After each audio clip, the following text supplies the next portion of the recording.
It's been quite the wild ride so far, with the Master System editions of the Sonic games continuously fluctuating in difficulty and presentation.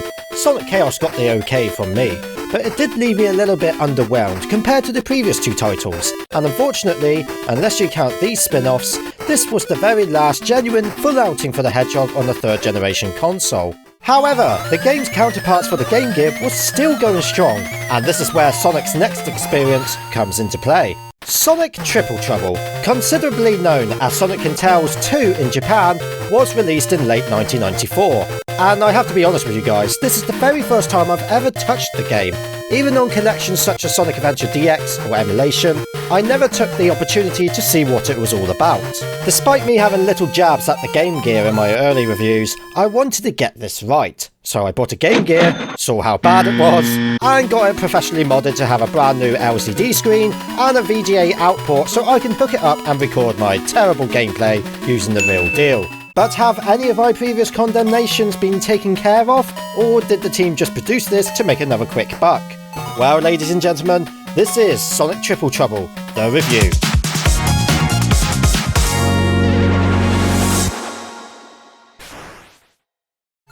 For this evaluation, I only managed to invest in getting the cartridge, seeing as for the complete set I wasn't prepared to pay the asking price, so unlike my prior retrospectives, I have no manual to use for references. Going by the cutscene alone, Eggman steals a Chaos Emerald, again, but instead of the gems scattering away from distress like last time, they just stay put. Conveniently for Knuckles to grab them all. Then the embarrassment continues as he achieves to outpace Sonic. For chicken nuggets' sake, is everyone faster than the blue blur in this universe? It's then up to Sonic and Tails to clutch the emeralds back from Fang the Sniper. Yep, there's 3 villains to this drama, hence the name Sonic Triple Trouble. But somewhere unseeable to this fantasy, this purple gear ends up the jewels and protects them instead. Knuckles just keeps on being a thorn in our side, pretty much how he was in Sonic 3. But analogous to the Mega Drive counterpart, you knock some sense into the echidna by bloody murdering him! And then he gets resurrected and captured by Eggman, all off screen. You then encounter the genius in his base, take on a fair few of his creations, which I'll get onto later, make the Fat Man fire out the last emerald, and save Knuckles. In turn, you offer a truce, he takes his time comprehending the friendship, and accepts the handshake. Unfortunately, you never get to unlock him as a playable character, and the tail was duplicated no matter how well you perform in your playthrough, but with one small discrepancy: the credits. Do you want to see them? Then by all means go for the 6 Chaos Emeralds. Not bothered about that and you want Fang to hand them over to you on a plate? Then simply ignore that chore and let the Weasel do all of the hard work. Let me tell you now, this character is clumsy in this game. Hi, sorry, I only have one. Ow! This guy just cooks himself into peril. Bar the first rendezvous, you have to contest the ex-Sonic fighter at the end of each special stage, where you take on a contraption that he made himself, I guess, and then you bury him alive? Wow, that's both nemesis taken care of gruesomely. You're not going to struggle with these clashes as they're very simple.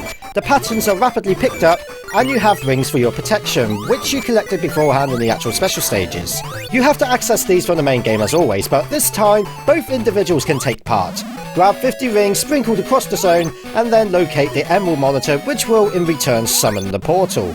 It's essentially the same method as a 16-bit version of Sonic 2, except there's only one monitor per act.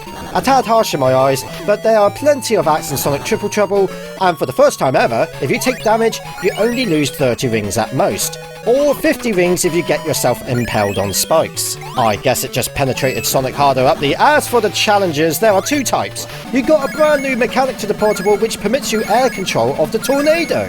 You have to obtain 80 rings and avoid the floating bombs in the sky, which luckily only stun you momentarily, rather than subtracting from your ring tally. It's pretty simple stuff, except it only counts when the character themselves make contact with the rings and not the plane. This is a big dilemma, because not only is the plane slothful to move around, but in turn, you're then blocking your own viewpoint, and it gets tricky to decide where you want to move to next.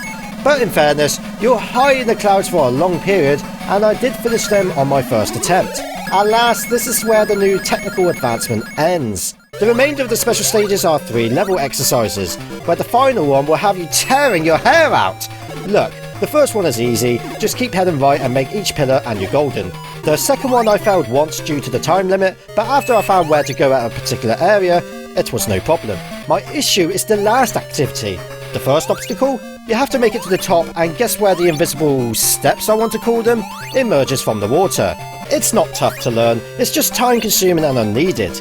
Or you can just fly up there, nuts to this. It's the next point where the rage really begins. There are these weird bouncers everywhere which leads you into 7 death pits.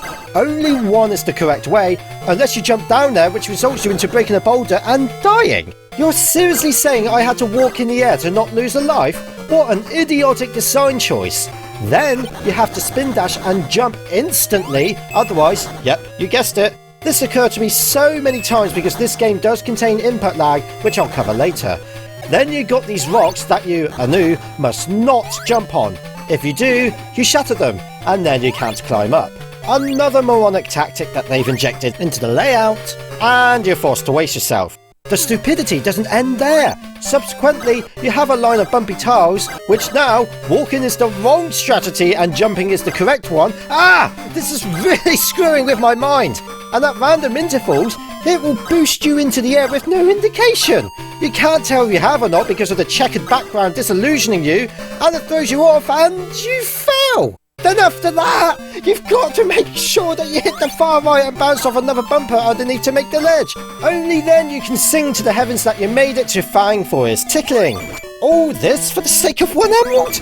I've heard of trial and error, but this is taking the mickey.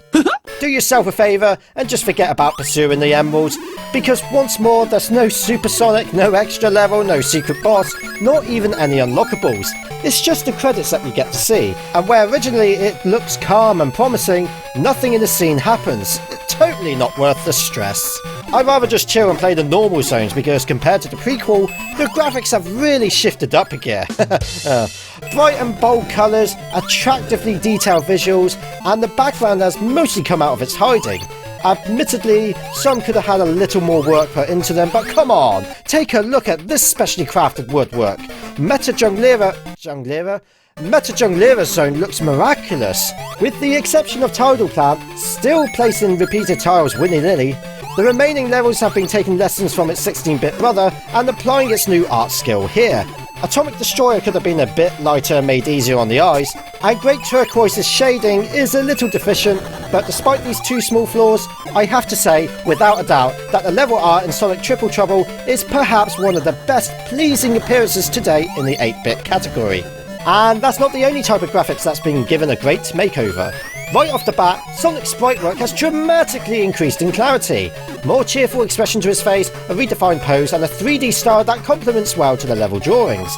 This is how it's done. Tails has also been reworked on, and as much as I like Sonic Chaos's approach for Tails, this version does look enhanced. Although he still hasn't been able to keep his tails attached when he jumps or rolls, but I'm not going to lose sleep over that. Of course, he still has them when you fly around, and you activate it the same way as you would in Sonic Chaos. By now I was hoping they would have ported the same mechanic over from the Mega Drive, but since playing this game and the precursor, I've kind of gotten used to this odd method. He now has less air resistance to him, and he will keep sidetracking if you release a directional button, but gravity is still absent. All of the characters' further abilities, such as spin dashing or Sonic's super peel-out, remain exactly the same.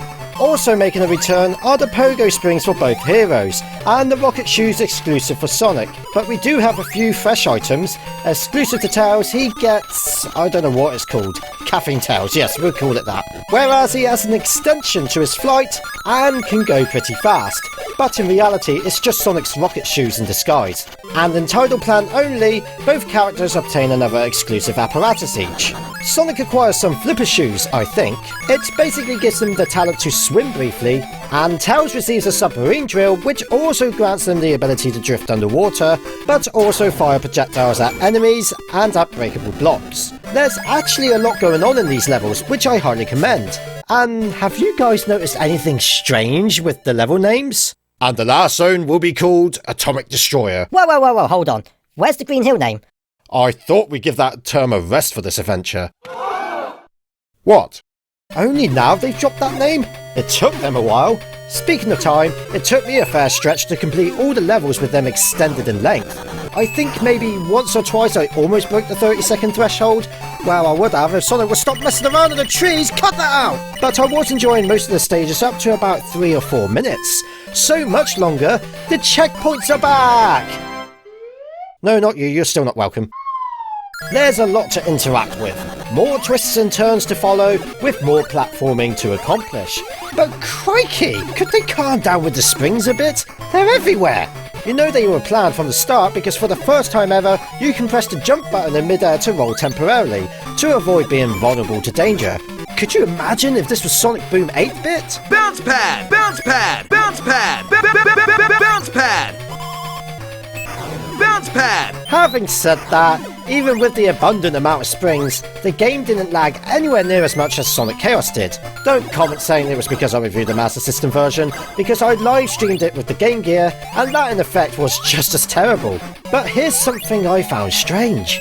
Even with the little amount of frame drop, I did more often than not experience input lag. This isn't anything to do with my recording setup, because I use the default screen on the portable, and as you can see, it's pretty instant. It's not much of a bother, but it was worth mentioning. Slow down or not, Sonic Triple Trouble will reasonably double your game time compared to Sonic Chaos, and I welcome that because I felt satisfied after finalising each stage. I even got the Chaos Emerald on a signpost a few times, but don't make the same conclusion as I did. You do not automatically attain the stone. It just means you start off the following act with 50 rings in the bank. You can also get Sonic, Tails, and... for hogwash sake, I'm gonna shove this blank signpost right up Eggman's back garden, yeah, that's where I'm going to drop it. Finishing each zone will expose the result screen, which is really just a clone of Sonic Chaos' result spectacle. But all of the summary information needed is shown, which while we're at it, the presentation has also turned up a notch. I'm beginning to think that the developers had a higher budget allocated to them, because that title screen is elegant. We're back to the traditional emblem, but Sonic stands out really well, and while minimal, we've got animation for the first time. I have no idea why Knuckles is chuckling though, Sonic could easily squish him at this point. The intro is handled wonderfully, the title cards are clear and straight to the point, although I still prefer Sonic 2's appeal, the cutscenes are plentiful, and the credits look exquisite, albeit nothing really happens story-wise. Adding to the presentation are the level transitions. You've got Knuckles setting the whole place on fire quite often, so we all now know what he thinks of saving the environment. And my favourite, at the end of Act 2 in Sunset Park, you instantaneously converse into the boss act. How amazing is that? And oh my word, the bosses got their wake-up call this time around, as they're more intense than previously. Only by a little, but the test is there. You actually have to take the time to think and plan your attack, and figure out their arrangement. Even after their beating, you sometimes still have to keep on your toes, as it may not be quite over. And the final boss has not 1, not 2, not even 3, but 4 battles to tackle. Again, the earliest 3 are pretty standard, but the last meeting is sort of tricky.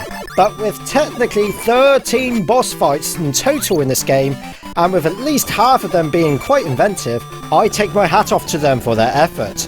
The team have pulled out all the stops for this game, haven't they? Because even the music here is incredible. The arrangements are perfectly structured and they've been distributed to their appropriate levels to complete the theme. The melodies have a lot of soul to their rhythms, but I will point out that pesky beatboxing sound has crept its volume up a smidgen. Still nowhere near as vexatious as Sonic 2, yet more obvious than Sonic Chaos, but at least this time, the noise has an important role to the tune, rather than coming across as an overlay. Is the music better than its predecessor? Well, that's a toughie. They're quite dissimilar to each other, but both excellent in their own right. So, do you know what? I'm going to adopt a feature on YouTube I've never used before and let you guys vote. Have your say. Which game had the better compositions? Sonic Chaos or Sonic Triple Trouble? Click the card in the top right corner of the video to vote. Unless YouTube decided to be lame and confiscate this feature because lol, that's what they do. But for me, I'm torn. But here are a few of my favourites.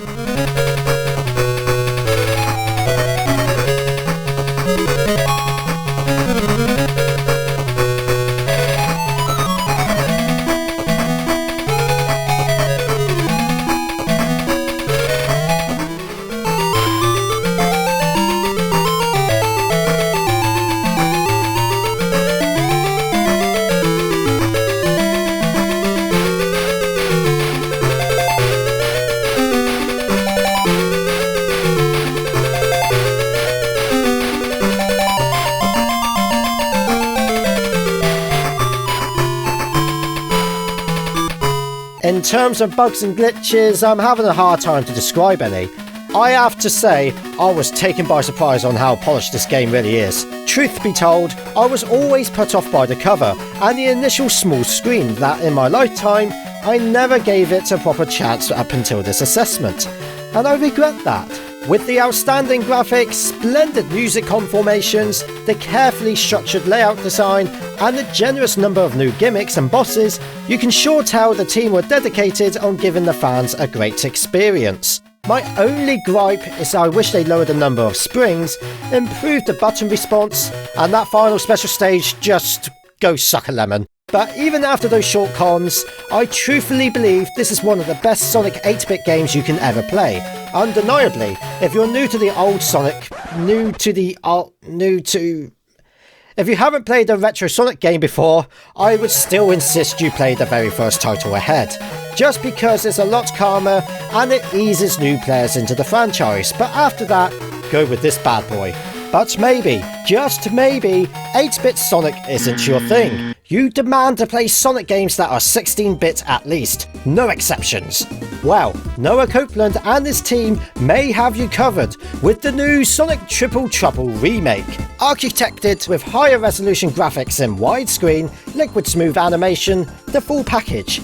It's still a work in progress, so everything you're seeing is subject to change. So much it has not been released yet, not even in the form of a demo, but one is to be expected later this year in Sage 2019. Thanks to Noah for giving me a quick inside view of what's to come and this exclusive footage. Make sure to go and follow him on his Twitter page. And as always, I'll be continuing my tradition with the live stream of Sonic Triple Trouble, where you guys get to pick whether I complete the event with Sonic or Tails. I hope to see you there. Thank you all so much for watching, and I hope you enjoyed it. Hit that like button if you want more reviews to come your way, and to subscribe and tick the bell to be notified of any new videos. Also, a massive thanks to my current sponsors. Click the join button now to become a sponsor and to view all the perks you'll receive. Until then, have a great day. Take care.